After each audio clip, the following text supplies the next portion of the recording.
Hey Mark, I thought today we could take a little journey through space, well, with words anyway. Sound good?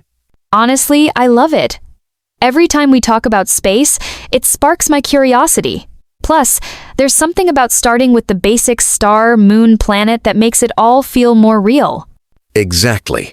When you break it down, just saying the words out loud like star or moon makes you notice things you might overlook.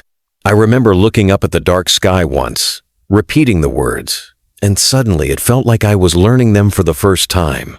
That's true. Saying them slowly is like tasting each word. The sky becomes a bit of a classroom, doesn't it?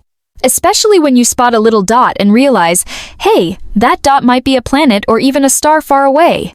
Speaking of spotting things in the sky, have you ever imagined what it'd be like to ride in a rocket? I love the simple story where a small ship, a rocket, zooms up to the moon. Oh, totally. The image of an astronaut looking back at Earth, seeing just a blue dot, really stays with me. It makes our home seem both tiny and precious. And I love how, in the story, the astronaut feels small but happy, kind of humble in the face of space. It's wild, right? And when you imagine that rocket moving fast, moving up, moving far, it's a great way to practice new words, too. Even just saying fast, up, far out loud helps cement the ideas. Yeah. And adding words like astronaut or rocket to the mix means you're not just memorizing, you're building a little story in your mind. That's what makes learning stick for me. That actually reminds me so much of learning is about discovery, right? When you look up at the moon and ask, is it bright? Is it round? Is it near? It turns something ordinary into a mini investigation. Absolutely. Those little questions are powerful. For example, having to answer out loud, the moon is bright or the moon is near, I feel like it locks the meaning in. Plus, the more you practice, the more natural it feels. And I find that repeating sentences, even the simple ones, helps me remember. Kind of like when you learn a song by singing it over and over.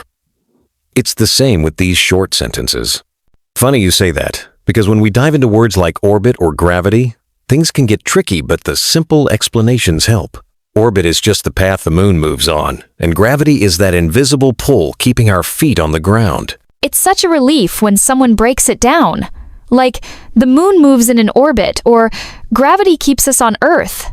Suddenly, these big science ideas sound totally manageable. And I love the little detail that on the moon, gravity is weaker, so the astronaut can hop around makes me want to practice hopping myself. Exactly. And then the word surface, it's just the top of something, like the top of the moon. When you picture the moon's surface as gray, it sticks so much better. Switching gears a bit, I always get excited when we talk about Mars and rovers. There's something cool about the idea that a little robot is up there, sending back photos from a cold, red world. You know, the word rover used to sound mysterious to me. Now it's just a robot on a planet. And when you hear the rover sends a photo, it almost feels like you're there with it. I also like the simple way to describe Mars. Red, dry, and cold, easy to remember. And then comets. Imagine something made of ice and dust, traveling through space with a big tail behind it.